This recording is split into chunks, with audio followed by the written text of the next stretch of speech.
Hello प्यारे साथियों। आज हम कार्बनिक यौगिकों के संरचना सूत्र या स्ट्रेचर फॉर्मूला लिखना सीखेंगे। तो देखो, सबसे पहले कार्बनिक यौगिकों में मुख्यतः तीन श्रृंखला उपस्थित होती है: एल्केन, एल्कीन और एल्काइन। इन तीनों श्रृंखलाओं का सामान्य सूत्र और आईयूपीएसी नाम हमने पिछली क्लासों में अध्ययन कर चुके हैं। आज हम इनका संरचना सूत्र देखेंगे।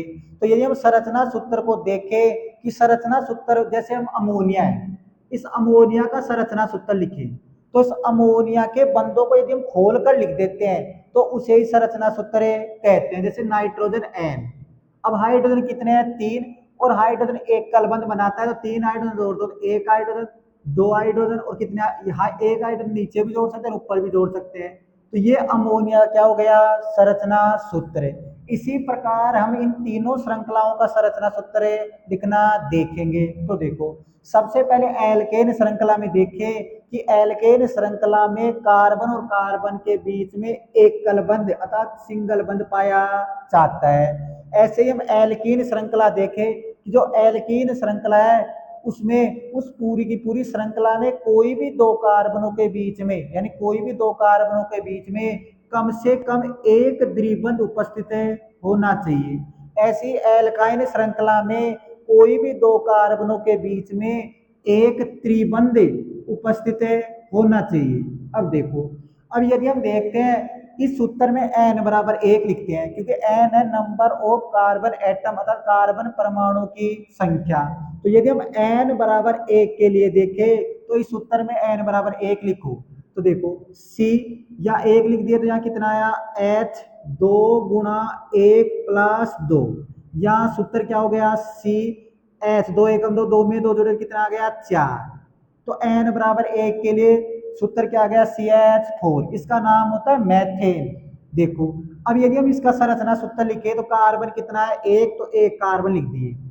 अब कार्बन, अब इसके कितने हाइड्रोजन जोड़ने हैं? चार हाइड्रोजन जोड़ने हैं। हम जानते हैं कि कार्बन की संयोजकता चार होती है, और यदि किसी भी तत्व की संयोजकता कैसे निकालते हैं उसको हमने पिछले वीडियो में या पहले वीडियो में उसका अध्ययन कर चुके हैं। तो यदि किसी को समझ में नहीं आता है तो आप पहले वाले वीडियो देख लेना कि किसी भी तत्व अर्थात परमाणु की संयोजकता वैलेंसी किस प्रकार ज्ञात करते हैं उसको समझाया गया है। फिर भी हम देखें कि कार्बन का परमाणु क्रमांक 6 होता है। इसमें हम यदि हम इसका इलेक्ट्रॉन विन्यास देखें तो पहले के कोष में कितने इलेक्ट्रॉन आते हैं? दो, और एल कोष में कितने आते हैं? चार, और आखिरी कक्षा में चार इलेक्ट्रॉन होने के कारण ही कार्बन की संयोजकता चार होती है। अब देखो, अब कार्बन की संयोजकता चार है तो चार हाइड्रोजन जोड़ दो, तो एक, दो, तीन, चार। सूत्र देखो, कार्बन तो कितना होना चाहिए? एक। हाइड्रोजन कितना होने चाहिए? चार। एक, दो, तीन, चार। तो n बराबर एक के लिए ये क्या हो गया? संरचना सूत्र। ऐसे यदि हम n बराबर दो के लिए लिखे तो n बराबर दो, तो देखो सबसे पहले इस सूत्र में दो लिखेंगे तो C2H कितना आ जाएगा? दो दूनी चार, चार में दो जोड़ेंगे तो छह। अब n बराबर दो अर्थात एथेन के लिए संरचना सूत्र देखते हैं। तो देखो, सबसे पहले कितने कार्बन बनाने हैं? दो, एक और दो। अब एल्केन श्रृंखला में एक कलबंध लगाते हैं तो एक कलबंध लगा दिए। अब हाइड्रोजन जोड़ो, इस कार्बन की संयोजकता चार होती है, एक संयोजकता पूरी है, तो कितनी है संयोजकता बची? तीन और बची, तो तीन हाइड्रोजन जोड़ दो तो एक हाइड्रोजन, दो हाइड्रोजन, और कितना हाइड्रोजन? तीन हाइड्रोजन। ऐसे इस कार्बन की संयोजकता चार होती है, इसमें एक संयोजकता पूरी है, तो कितने हाइड्रोजन जुड़ेंगे? तीन, एक, दो और तीन। तो ये n बराबर दो के लिए ये क्या हो गया? संरचना सूत्र। यदि हम n बराबर तीन के लिए देखें तो n बराबर तीन लिखो, तो यहाँ तीन लिख दो, तो सूत्र क्या हो गया? सूत्र है C3, यहाँ तीन, तीन दोनों छह, और छह में दो जोड़ेंगे कितना आता है? आठ। तो सूत्र हो गया C3H8। अब इसका संरचना सूत्र देखें तो सबसे पहले कितने कार्बन बनाने हैं? तीन, तो एक, दो और तीन। अब एल्केन में क्या होता है? एक कलबंध होता है, तो सब जगह क्या लगा दो? एक कलबंध लगा दो। अब यहाँ हाइड्रोजन जोड़ो, इस कार्बन की एक संयोजकता पूरी है तो कितने हाइड्रोजन जुड़ेंगे? तीन हाइड्रोजन, एक हाइड्रोजन, दो हाइड्रोजन, और कितने हाइड्रोजन जुड़ गए? तीन हाइड्रोजन। अब इस कार्बन की दो संयोजकता पूरी है तो कितने हाइड्रोजन जुड़ेंगे? एक हाइड्रोजन और दो हाइड्रोजन। इस कार्बन की एक संयोजकता पूरी है तो कितने हाइड्रोजन जुड़ेंगे? तीन, एक, दो और कितना हो गया? तीन। अब देखो, इस सूत्र में कार्बन तो कितने हैं? तीन है। अब हाइड्रोजन गिनो, 1 2 3 4 5 6 7 8, तो ये हो गया C3H8। ये n बराबर 3 के लिए क्या हो गया संरचना सूत्र। इस प्रकार हम n बराबर 10 के लिए, n बराबर 10 तक हम एल्केन श्रृंखला का संरचना सूत्र लिख सकते हैं। अब यदि हम एल्कीन श्रृंखला का संरचना सूत्र लिखना देखें तो देखो, एल्कीन श्रृंखला में n बराबर 1 रखो, तो n बराबर 1, तो n बराबर इस सूत्र में 1 रखने पर सूत्र क्या प्राप्त हुआ, C1H कितना हुआ 2। तो देखो अभी हमने एल्कीन श्रृंखला की परिभाषा देखी थी कि एल्कीन श्रृंखला में कोई भी दो कार्बन उपस्थित होने चाहिए और उन दो कोई भी दो कार्बनों के बीच में कम से कम एक द्विबंध उपस्थित होना चाहिए। तो कम से कम कितने कार्बन उपस्थित होने चाहिए, 2 उपस्थित होने चाहिए, या एक ही कार्बन है तो दूसरा कार्बन उपस्थित नहीं है, अतः n बराबर 1 के लिए इस वाले सूत्र का क्या नहीं है, अस्तित्व नहीं है। ऐसे ही अब एल्काइन श्रृंखला में देखें तो इसमें n बराबर, इस सूत्र में n बराबर 1 रखो तो C यहाँ क्या आ जाएगा H, यहाँ 2 एकम 2, 2 में दोगे तो 0। इस एल्काइन श्रृंखला में भी कोई भी दो कार्बनों के बीच में एक त्रिबंध उपस्थित होना चाहिए। तो कम से कम कितने कार्बन उपस्थित होने चाहिए, 2 कार्बन उपस्थित होने चाहिए। यहाँ एक ही कार्बन उपस्थित है, अतः त्रिबंध हम लगा नहीं सकते हैं, इसलिए एल्कीन और एल्काइन श्रृंखला में n बराबर 1 का अस्तित्व नहीं होता है। अब यदि हम एल्कीन श्रृंखला में n बराबर 2 के लिए देखें तो n बराबर 2, इस सूत्र में 2 रखो तो क्या आता है C2H कितना आता है, 2 दूनो 4। अब इसका संरचना सूत्र लगाओ, सबसे पहले कार्बन कितने लगाने हैं, 2, तो कितने कार्बन हो गए 1 और 2। अब एक क्या लगा दो, द्विबंध लगा दो, द्विबंध लगा दिए। अब इस कार्बन की संयोजकता पूरी करो, कार्बन की संयोजकता 4 होती है, 2 संयोजकता पूरी है, कितने H जोड़ेंगे 2H, एक H इधर जोड़ दे, एक H ऊपर भी जोड़ सकते हैं और नीचे भी जोड़ सकते हैं। इस वाले कार्बन की भी 4 संयोजकता होती है, 2 संयोजकता पूरी है तो कितने H जोड़ेंगे 2H, एक H यहाँ जोड़ दो, एक H ऊपर भी लगा सकते हैं या नीचे भी लगा सकते हैं। तो देखो सबसे पहले कितने कार्बन है, 2 कार्बन है। हाइड्रोजन कितने हैं देखो, 1 2 3 4, हाइड्रोजन कितने हैं 4, तो ये n बराबर 2 अर्थात एथीन के लिए क्या हो गया संरचना सूत्र। ऐसे यदि हम n बराबर 3 लिखें तो इस सूत्र में n बराबर 3 रख दो तो क्या आ जाएगा C3H क्या आ जाएगा 6। तो देखो सबसे पहले कितने कार्बन बनाओ, 3 कार्बन, तो 1 2 और 3। अब 3 कार्बन बनाने के बाद में कोई भी दो कार्बनों के बीच में एक द्विबंध लगाओ और वो द्विबंध अंतिम, प्राय हम अंतिम कार्बन पर लगा देते हैं। तो अंतिम कार्बन ये रहा, तो प्राय हम जो द्विबंध है इन दोनों कार्बनों के बीच में लगा देते हैं। तो यहाँ बचे हुए पर क्या लगा दो, सिंगल बंध लगा दो। अब देखो इस कार्बन की 4 संयोजकता होती है, इनमें से 2 पूरी है तो कितने H जोड़ेंगे, 2 H जोड़ेंगे, तो 1 H और 2 H। इस कार्बन की 1 2 3 3 संयोजकता पूरी है तो कितना बची, 1 संयोजकता और बची, तो 1 H जोड़ दो।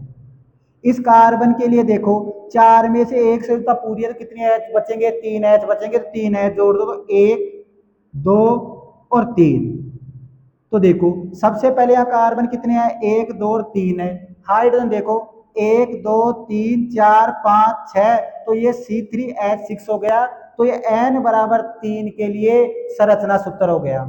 ऐसे ही हम n बराबर 4 से लेकर n बराबर 10 तक एल्कीन श्रृंखला का संरचना सूत्र लिख सकते हैं। अब यदि हम एल्काइन श्रृंखला का संरचना सूत्र लिखे तो देखो, अब हम एल्काइन श्रृंखला में n बराबर 2 के लिए संरचना सूत्र देखते हैं। तो n बराबर 2, तो इस सूत्र में 2 रखेंगे तो क्या आएगा C2H, 2 दूनो 4, 4 में से 2 जाएंगे तो कितना बचेगा 2, तो सूत्र हो गया C2H2।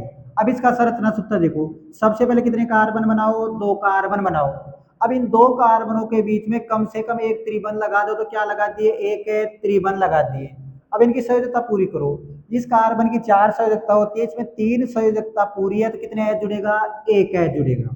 इस वाले कार्बन की 3 संयोजकता पूरी है तो एक और संयोजकता बची, एक और H जुड़ गया। अब देखो यह कार्बन कितने हैं, 2, हाइड्रोजन भी कितने हैं, 2, तो n बराबर 2 के लिए ये एथाइन की क्या हो गई संरचना सूत्र है।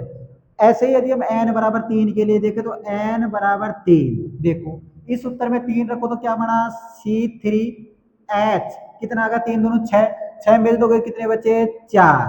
तो देखो सबसे पहले कितने कार्बन बनाओ, 3, तो 1 2 और 3।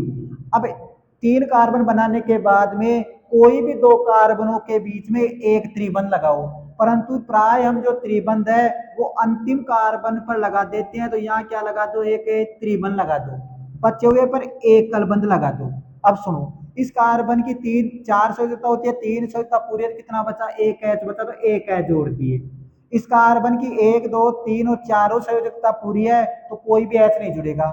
इस कार्बन की चार संयोजकता में एक संयोजकता पूरी है तो कितनी है और बची, तीन और बची, तो तीन एच जोड़ दो, तो एक दो और तीन। अब देखो यहाँ कार्बन कितने हैं, तीन, हाइड्रोजन गिनो, हाइड्रोजन चार होने चाहिए, एक दो तीन और चार, तो ये n बराबर थ्री, तीन के लिए एल्काइन श्रृंखला का संरचना सूत्र हो गया। ऐसे यदि हम n बराबर चार के लिए देखें तो n बराबर चार, यहाँ चार लिखो तो कितना आ गया, C4, H कितना आ गया, आठ, आठ में से दो गए कितने बचते हैं, छह, H कितने हो गए, छह। सबसे पहले चार कार्बन बनाओ, एक दो तीन और चार। चार कार्बन बनाने के बाद में कोई भी दो कार्बनों के बीच में एक त्रिबंध उपस्थित होना चाहिए, परंतु हम प्राय जो त्रिबंध है वो अंतिम कार्बन पर लगा देते हैं। तो यहाँ त्रिबंध लगा दो, बचे हुए पर एक कलबंध लगा दो। अब इसकी संयोजकता पूरी करो, इस कार्बन की चार संयोजकता में से तीन संयोजकता पूरी है तो कितनी संयोजकता बची, एक, तो एक एच लगा दो। यहाँ एक दो तीन चार, चारों संयोजकता पूरी है, कोई भी एच नहीं जाएगा। इस वाले कार्बन के लिए दो संयोजकता पूरी है तो दो एच और बचे, तो दो एच लगा दो, एक और दो। इस कार्बन की एक संयोजकता पूरी है तो कितनी संयोजकता बची, तीन संयोजकता और बची, तो तीन एच जोड़ दो, एक दो और तीन। अब देखो, अब देखो सबसे पहले कार्बन कितने हैं, चार, एक दो तीन चार। हाइड्रोजन गिनो, हाइड्रोजन छह होने चाहिए, एक दो तीन चार पांच छह, तो ये n बराबर चार के लिए एल्काइन श्रृंखला का संरचना सूत्र हो गया। ऐसे ही हम n बराबर 10 तक है एल्केन, एल्कीन और एल्काइन श्रृंखला का संरचना सूत्र इस प्रकार लिख सकते हैं।